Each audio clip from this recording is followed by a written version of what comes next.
Yohanes pasal yang ke-12 ayat yang ke-20 sampai ayat yang ke-33 dengan perikop Yesus memberitakan kematiannya. Di antara mereka yang berangkat untuk beribadah pada hari raya itu, terdapat beberapa orang Yunani. Orang-orang itu pergi kepada Filipus yang berasal dari Betsaida di Galilea, lalu berkata kepadanya, "Tuan, kami ingin bertemu dengan Yesus." Filipus pergi memberitahukannya kepada Andreas. Andreas dan Filipus menyampaikannya pula kepada Yesus. Tetapi Yesus menjawab mereka, katanya, "Telah tiba saatnya Anak Manusia dimuliakan. Aku berkata kepadamu, sesungguhnya jikalau biji gandum tidak jatuh ke dalam tanah dan mati, ia tetap satu biji saja. Tetapi jika ia mati, ia akan menghasilkan banyak buah. Barang siapa mencintai nyawanya, ia akan kehilangan nyawanya. Tetapi barang siapa tidak mencintai nyawanya di dunia ini, ia akan memeliharanya untuk hidup yang kekal. Barang siapa melayani aku, ia harus mengikut aku. Dan di mana aku berada, di situ pun pelayanku akan berada. Barang siapa melayani aku, ia akan dihormati Bapa." Sekarang jiwaku terharu, dan apakah yang akan kukatakan? "Bapa, selamatkanlah aku dari saat ini." Tidak, sebab untuk itulah aku datang ke dalam saat ini. "Bapa, muliakanlah namamu." Maka terdengarlah suara dari sorga, "Aku telah memuliakannya, dan aku akan memuliakannya lagi." Orang banyak yang berdiri di situ dan mendengarkannya berkata bahwa itu bunyi guntur. Ada pula yang berkata, "Seorang malaikat telah berbicara dengan dia." Jawab Yesus, "Suara itu telah terdengar bukan oleh karena aku, melainkan oleh karena kamu. Sekarang berlangsung penghakiman atas dunia ini.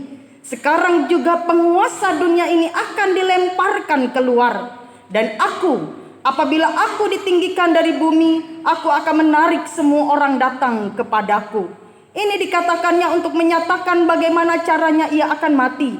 Lalu jawab orang banyak itu, "Kami telah mendengar dari hukum Taurat bahwa Mesias telah hidup selama-lamanya. Bagaimana mungkin engkau mengatakan bahwa Anak Manusia harus ditinggikan? Siapakah Anak Manusia itu?" Amin.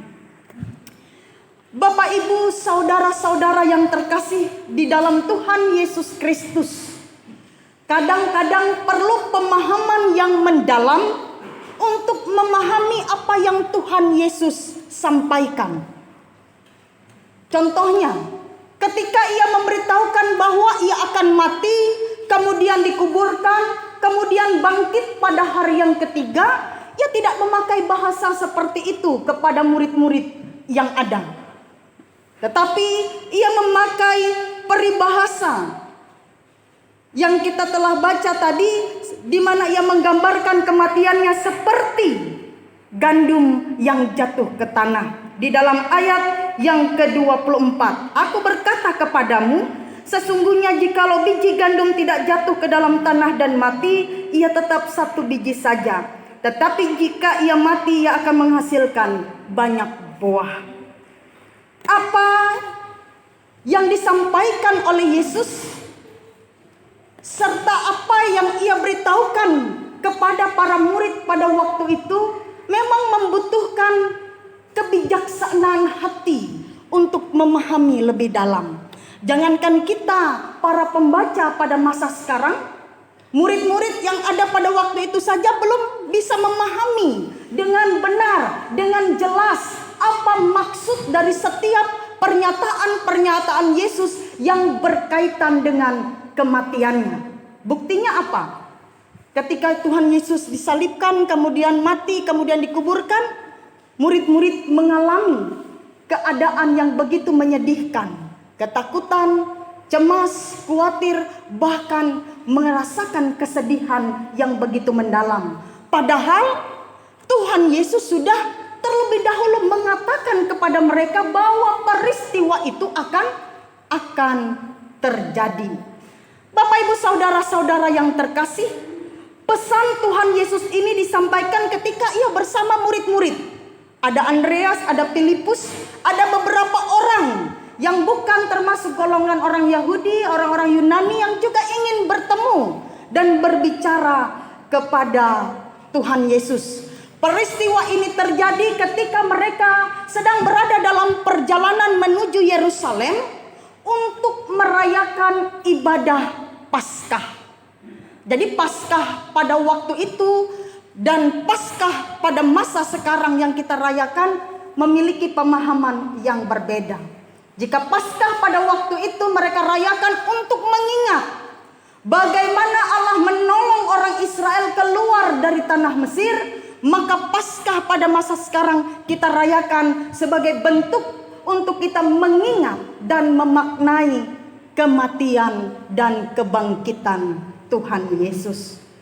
Bapak, Ibu, saudara-saudara, mengapa perlu bagi Tuhan Yesus memberitahukan atau memberitakan tentang kematiannya? Toh murid-murid orang banyak yang ada pada waktu itu tidak mengerti juga apa yang ia sampaikan. Tapi mengapa Tuhan Yesus merasa bahwa ia harus menyampaikan, memberitahukan kepada mereka perihal tentang kematiannya? Bapak, Ibu, saudara-saudara, Tuhan Yesus datang ke dalam dunia ini untuk satu misi. Dan misi itu adalah misi yang sudah diberikan oleh Allah untuk Tuhan kerjakan dan lakukan bagi kita. Misi yang Dia bawa adalah misi keselamatan, di mana kita manusia yang penuh dengan dosa ini, kita tidak akan bisa diselamatkan jika kita mengandalkan perbuatan, kehidupan, dan apa yang kita miliki. Tidak ada satupun yang dapat menolong dan menyelamatkan kita kecuali Tuhan Yesus Kristus sebagai juru selamat bagi kita yang mati di atas kayu salib untuk menebus dosa-dosa kita. Sehingga kita yang harus dihukum, tetapi Ia memberi dirinya menggantikan kita. Jadi inilah misi Tuhan Yesus ke dalam dunia ini. Dan untuk itu Ia harus mempersiapkan kita, mempersiapkan orang banyak agar mereka boleh percaya akan karya penebusannya. Jika kita melihat ketika Tuhan Yesus berkata tentang anak manusia, yakni menyatakan tentang dirinya sendiri, orang banyak, bahkan murid-murid bertanya, siapa anak manusia? Mereka tidak mengerti, tidak paham. Padahal hal ini sudah berulang-ulang kali disampaikan oleh Yesus ketika Tuhan Yesus bersama dengan mereka. Bapak, Ibu, saudara-saudara, tugas yang diemban oleh Tuhan Yesus ini bukanlah tugas yang mudah. Ada orang berkata, ya wajar saja Tuhan Yesus bisa seperti itu karena Dia Tuhan dan Allah. Dulu pengertian saya juga seperti itu. Tetapi kemudian melalui pendalaman-pendalaman Alkitab dan belajar untuk memahami kebenaran firman Tuhan, saya menemukan sebuah fakta bahwa ketika Tuhan Yesus menjalankan misinya ini, ketika Ia harus menggenapi apa yang diperintahkan oleh Bapa untuk Ia lakukan, Ia sudah menanggalkan ketuhanannya. Ia mengosongkan diri sehingga Ia ketika berada di dalam dunia ini, Ia murni sebagai manusia sama seperti kita. Ia bisa merasakan sedih, Ia bisa merasakan sakit, Ia bisa merasakan lapar, dan Ia bisa merasakan segala perasaan yang dirasakan dan dialami oleh manusia. Karena sekali lagi, pada waktu itu Dia berada dalam posisi kita sebagai manusia. Kalau Ia mampu menjalankan segala apa yang diperintahkan oleh Bapa di sorga untuk Ia jalankan, Ia berada dalam posisi sebagai manusia. Makanya jika Tuhan Yesus mampu menjalankan tugas ini, kita pun manusia pasti mampu. Jadi tidak ada pernyataan, oh Tuhan Yesus bisa karena Dia Tuhan. Tuhan Gelar yang dianugerahkan kepada Tuhan Yesus setelah dia dibangkitkan, setelah dia menang, barulah ia dimuliakan oleh Bapa di sorga. Bisakah Tuhan Yesus tidak taat? Bisakah ia tidak setia akan perintah Tuhan? Bisa saja. Mengapa saya katakan bisa saja? Di dalam Injil dikatakan, Injil Matius pasal yang keempat, iblis datang menemui Yesus, menggoda Yesus. Karena iblis tahu pada waktu itu Yesus berada dalam posisi sebagai manusia. Jadi kelemahan, ketidakberdayaan manusia itu dirasakan dan dialami oleh Tuhan Yesus. Tetapi ia dengan setia berjuang sebagai manusia, memenuhi kehendak dan ketetapan Allah. Di Taman Getsemani, peluhnya menjadi darah, menunjukkan sebuah pergulatan batin, perjuangan yang begitu luar biasa untuk mengalahkan keinginan dagingnya dan menyerahkan dirinya untuk menggenapi apa yang Bapa kehendaki. Di ayat yang ke-27 Tuhan Yesus berkata demikian, "Sekarang jiwaku terharu. Dan apakah yang akan kukatakan? Bapa, selamatkanlah aku dari saat ini." Tidak. Sebab untuk itulah aku datang ke dalam saat ini. Tuhan Yesus tahu apa yang akan ia hadapi sebagai manusia. Ketika ia harus menggenapi apa yang Bapa inginkan.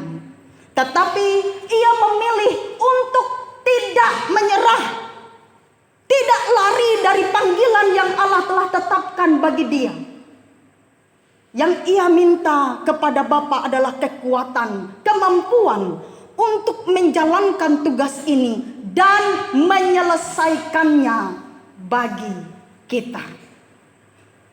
Bapak, Ibu, saudara-saudara yang terkasih, ketika Tuhan Yesus menyelesaikan misinya, maka apa yang dikatakan di dalam ayat yang ke-31, sekarang berlangsung penghakiman atas dunia ini. Sekarang juga penguasa dunia ini akan dilemparkan keluar. Ini berbicara tentang iblis, kuasa kegelapan yang menguasai dunia ini. Ketika Tuhan Yesus taat, tunduk dan patuh kepada apa yang diperintahkan oleh Bapa, pada waktu itulah iblis ia kalahkan. Sehingga jalan dan kesempatan bagi kita manusia yang berdosa ini terbuka untuk bisa datang kepada Bapa. Makanya apa yang dikatakan oleh Yesus yang ditulis di dalam Yohanes, "Akulah jalan, kebenaran dan hidup. Tidak seorang pun sampai kepada Bapa kalau tidak melalui aku." Dan jalan itu terbuka ketika Tuhan Yesus mau memberi dirinya mati di atas kayu salib untuk menebus kita. Bapak, Ibu, saudara-saudara yang terkasih di dalam Tuhan Yesus Kristus, setiap kali kita diajak untuk mengingat kembali apa yang Tuhan Yesus telah lakukan dalam kehidupannya, dalam pelayanan dan karyanya di dalam dunia ini. Setiap kali pula kita diingatkan bahwa tugas Tuhan Yesus yang telah ia kerjakan juga menjadi bagian dari tugas kita yang harus kita selesaikan. Jika Tuhan Yesus sudah menyelesaikan bagiannya, maka tugas kita menyelesaikan apa yang menjadi bagian kita. Ayat yang ke-25 dan ke-26 akan saya baca. Jadi ini tugas kita. Barang siapa melayani aku, ia harus, ayat yang ke-25 dan ke-26, barang siapa mencintai nyawanya, ia akan kehilangan nyawanya. Tetapi barang siapa tidak mencintai nyawanya di dunia ini, ia akan memeliharanya untuk hidup yang kekal. Barang siapa melayani aku, ia harus mengikut aku, dan di mana aku berada, di situ pun pelayanku akan berada. Barang siapa melayani aku, ia akan dihormati Bapakku. Bayangkan, Ini tidak mudah Bapak Ibu saudara-saudara. Jangankan waktu, jangankan harta, jangankan apa yang kita miliki dalam hidup kita, nyawa kita sendiri. Jika Allah menghendakinya harus kita berikan. Mengikut Tuhan bukanlah hal yang mudah. Karena bukan berbicara tentang pernyataan percaya saja, tetapi seluruh sikap hidup yang sama seperti Tuhan Yesus. Ini bukan pula tugas yang mudah. Ini berat. Jemaat Kristen mula-mula mereka rela mati. Bukan hanya harta, benda, dan segala apa yang mereka miliki. Ketika mereka didapati sebagai seorang Kristen, maka mereka harus merelakan nyawa mereka. Silakan dibaca secara gereja bagaimana kehidupan jemaat mula-mula. Ada yang dibakar, ada yang dipenggal, ada yang dimasukkan dalam gua singa, menjadi makanan binatang buas. Bahkan ada banyak yang mati dengan cara-cara yang mengerikan. Mereka rela kehilangan nyawa pada waktu itu. Bagaimana dengan kita? Saya rasa tidak ada di antara kita yang harus menyerahkan nyawa. Karena kita ibadah aman-aman saja. Baik di Hosiana maupun di Epata, dimanapun tempat berada, tidak ada yang akan mengancam nyawa kita. Kecuali kasus-kasus tertentu seperti bom yang diletakkan. Lalu apa yang harus kita lakukan? Maka apa yang dikatakan di dalam ayat yang ke-26 dan ayat yang ke-25 dan ayat yang ke-26, barang siapa melayani aku, ia harus mengikut aku di mana aku berada. Mengikut Tuhan bukanlah hal yang mudah. Bukan hanya sekedar mengikut dan menyatakan percaya kita, tetapi bagaimana segenap hidup kita mengikuti apa yang telah dilakukan dan dikerjakan oleh Tuhan Yesus Kristus. Ketika Tuhan Yesus hidup di dalam dunia ini, ia hidup dalam kasih. Mampukah kita seperti Tuhan Yesus hidup dalam kasih? Ketika ada orang menyakiti dia, meludahi dia, menghina dia, ia berkata, ampuni Bapa. Mereka tidak tahu apa yang mereka lakukan. Bapak Ibu, bagaimana kalau itu terjadi dengan kita? Saya kadang-kadang kalau pulang pelayanan atau mau pergi pelayanan, berada di jalur yang padat, di beberapa tempat kadang-kadang bisa kesal saya. Ada orang yang naik sepeda motor sembarangan, memotong jalan, bahkan bisa membuat kita hampir-hampir celaka. Sudah ada petunjuk tidak boleh lurus, mereka tetap saja mengambil bagian kita, sehingga ketika saya harus berbelok, yang dari belakang bisa menabrak saya, dan pernah kami dimarahi orang hanya untuk menghindar pengendara sepeda motor yang salah mengambil jalur jalan. Sebenarnya bukan kami yang salah, mereka. Kalau lagi sabar paling mau urut dada, sabar neng, sabar. Tapi kadang-kadang bisa marah juga. Bapak Ibu pernah atau tidak? Bisa saja tidak sadar, bungul banar, bangsat.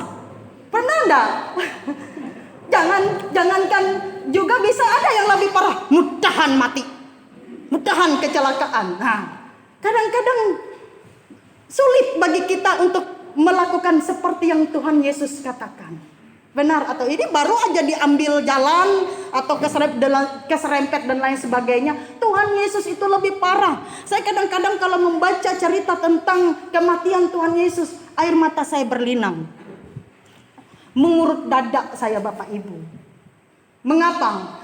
Tidak mudah mengikut Tuhan Yesus. Menjadi seorang yang percaya itu tidak mudah.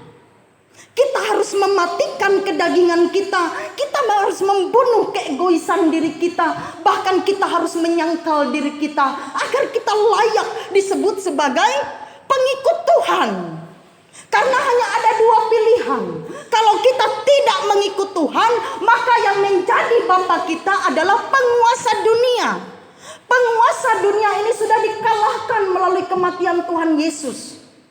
Maka pilihan terbaik bagi kita ikut yang menang. Tuhan Yesus sudah menang. Cuman masalahnya Tuhan Yesus yang menang sudah menyelesaikan bagiannya. Tugas kita sedang kita jalani selama kita hidup di dalam dunia ini. mengikut Tuhan bukanlah hal yang mudah. Tetapi sekali lagi itu dituntut dari kita. Kita harus bisa. Mudahan bisa Bu Pendeta? Tidak bisa mudahan. Ini bukan ajakan atau himbauan. Tapi ini kewajiban. Ini perintah bagi kita. Barang siapa yang mengikut aku, ia harus menyangkal diri, memikul salib, dan mengikut kemana aku berada. Ini perintah wajib untuk dilakukan. Kalau vaksin itu wajib berarti semua orang harus. Yang takut tidak boleh. Ada kan yang takut disuntik? Termasuk saya, kalau disuntik bisa siup. Untung tensi saya memang tidak pernah tinggi. Kemarin 110, ketika mau disuntik tensi saya langsung 130. Saking gugup dan takutnya. Padahal ujar perawat, kada sakit Bu, kada sakit. Tahu aja kada sakit. Tapi takut itu yang sulit untuk dikalahkan. Nah Bapak Ibu, kita harus hidup seperti Tuhan Yesus telah hidup. Ini perintah. Jadi barang siapa mengaku dia percaya kepada Yesus sebagai Tuhan dan Juru Selamat, menerimanya dalam hidupnya dan berkomitmen untuk mengikut dia, maka ia harus hidup seperti apa yang diperintahkan oleh Tuhan Yesus. Ini perjuangan kita. Dan ini yang harus kita lakukan untuk memaknai minggu sengsara yang ke-6. Untuk kita memaknai pengorbanan yang telah Tuhan Yesus lakukan. Ya kalau kita tidak melakukan apa yang diperintahkan ini, maka sia-sialah kepercayaan kita kepadanya. Karena apa bedanya kita dengan orang-orang yang tidak percaya kepada Yesus Kristus Tuhan? Biarlah firman Tuhan ini menjadi perenungan bagi kita, sehingga kita semakin memotivasi diri kita menjadi semakin baik setiap hari. Bahkan seperti yang Tuhan Yesus katakan, serupa seperti Dia, sempurna seperti Bapa di sorga. Tuhan Yesus memberkati. Amin.